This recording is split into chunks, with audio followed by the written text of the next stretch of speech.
नमस्कार,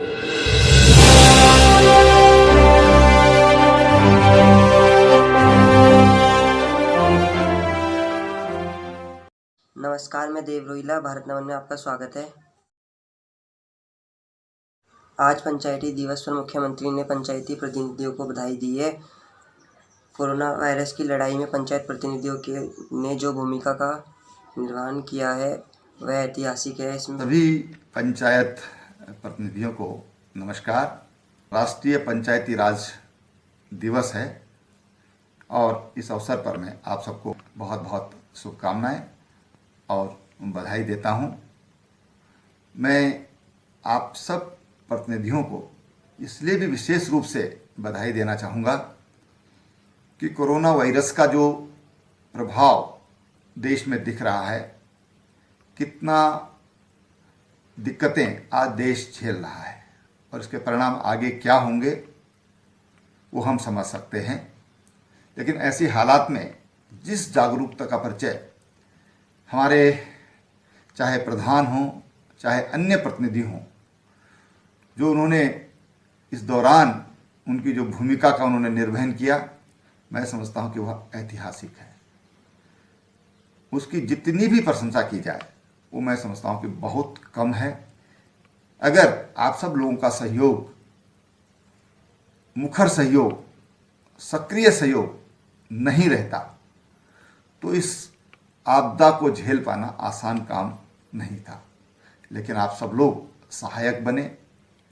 हमने अपने सारे काम, परिवार के काम हो सकते हैं, घरेलू काम, अपने व्यक्तिगत काम हो सकते हैं, उन सब को छोड़ करके और पूरी तरह तन मन धन से इस महामारी के खिलाफ हम लोग खड़े हुए। मैं आप सबको बहुत बधाई देता हूं। उपाध्यक्ष ज्योति सिंह बिष्ट ने लॉकडाउन में फंसे उत्तराखंड प्रवासियों की घर वापसी की मांग फिर से उठाई है।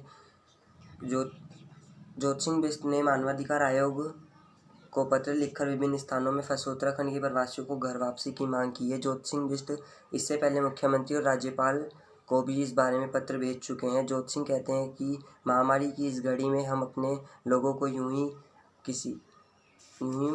नहीं छोड़ सकते। 22 मार्च से अब तक की 33 दिन की लॉकडाउन की अवधि में मैं उत्तराखंड के प्रवासी भाइयों से लगातार संपर्क बनाकर 2000 से अधिक लोगों के संपर्क में आया और उनकी परेशानी को समझ करके मैंने 14 अप्रैल और 19 अप्रैल को 2 पत्र माननीय मुख्यमंत्री जी को इस आग्रह के साथ भेजे कि इनकी घर वापसी का प्रोग्राम सरकार बनाए और उनको घर लाए। मैंने फिर 22 मार्च को राज्यपाल जी को भी एक पत्र दिया जिसमें मैंने उनसे आग्रह किया कि वो सरकार को निर्देशित करें कि प्रवासियों की सुरक्षित घर वापसी की व्यवस्था सरकार करे। लेकिन कहीं से जब कुछ नहीं हुआ तो आज मैंने मानवाधिकार आयोग के अध्यक्ष जी को एक आग्रह पत्र भेजा है कि ये जो उत्तराखंड के प्रवासी राज्य से बाहर रह रहे हैं, जो 14 तारीख तक के लॉकडाउन के लिए जिनके पास रहने खाने की व्यवस्था थी और जो घर आने का किराया बचा था, अब 3 मई तक के दूसरे लॉकडाउन में वो किसी तरह से अपनी व्यवस्था कर रहे हैं। लेकिन इसके बाद क्योंकि लॉकडाउन ख़त्म होने की संभावनाएं अभी दिखाई नहीं देती हैं, तो ऐसी दशा में हमारे जो वो हुनरमंद साथी हैं, जो उत्तराखंड की आर्थिकी की रीढ़ हैं, उनको हम ऐसे कैसे छोड़ सकते हैं। अगर उनको छोड़ देंगे तो उनमें से बहुत सारे लोग भूखमरी की स्थिति में आ जाएंगे, किसी के पास रहने का ठिकाना नहीं है। और ये वो लोग हैं जो 18 से और 45 वर्ष की आयु वर्ग के लोग हैं, जो हमारी भावी पीढ़ी है, जिन पर पूरे परिवार का और उत्तराखंड का भविष्य टिका हुआ है। तो इनको हम अधर में नहीं छोड़ सकते। तो उनके मूलभूत अधिकारों की रक्षा राज्य सरकार नहीं कर रही है, तो उनके संवैधानिक अधिकारों, मूलभूत अधिकारों की रक्षा के लिए मैंने आज मानवाधिकार आयोग से गुहार की है कि वो इस पर संज्ञान लेकर के आवश्यक कार्रवाई करें।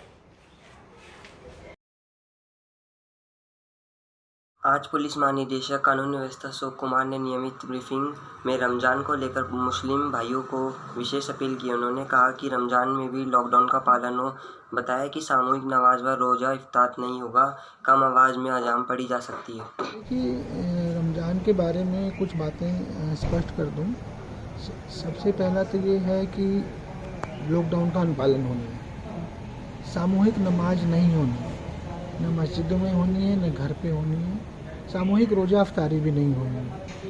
फिर जो है नमाज उनकी ओर से जो इशूज आए, जो हमारे धर्म गुरुओं से मीटिंग की हमारे एसएसपी डीएम्स ने, तो उनमें ये तय हुआ है कि एक तो सुबह और शाम को सायरन बजेगा कम वॉल्यूम पे, 10% वॉल्यूम। इसी तरह से कुछ जनपदों में अजान जो है जो अदा की जा रही थी कम वॉल्यूम पे, वो डीएम और एसएसपी अपनी ओर से स्थानीय स्तर पर उन अपने लोगों से मीटिंग करके उसमें ये सहमति दे सकते हैं कि कम वॉल्यूम पर अजान पढ़ी जा सकती है। ये तो स्वाभाविक है कि जब मूवमेंट कम होगी, गाड़ियाँ कम चलेंगी तो एक्सीडेंट नहीं होंगे।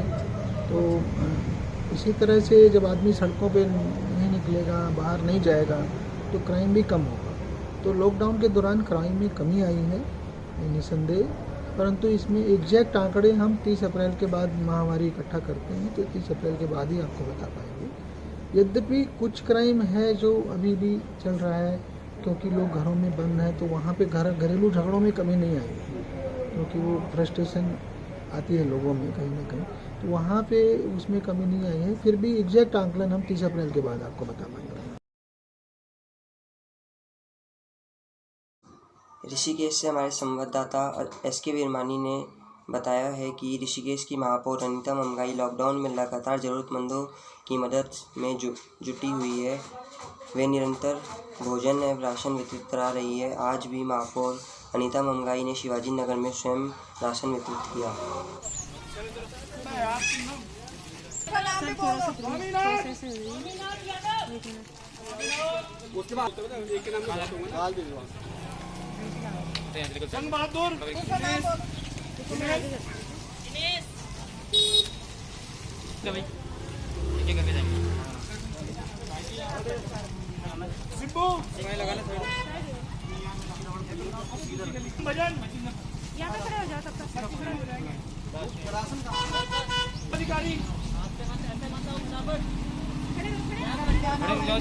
अगर वीडियो पसंद आई तो चैनल को सब्सक्राइब करें और वीडियो को लाइक और शेयर करें।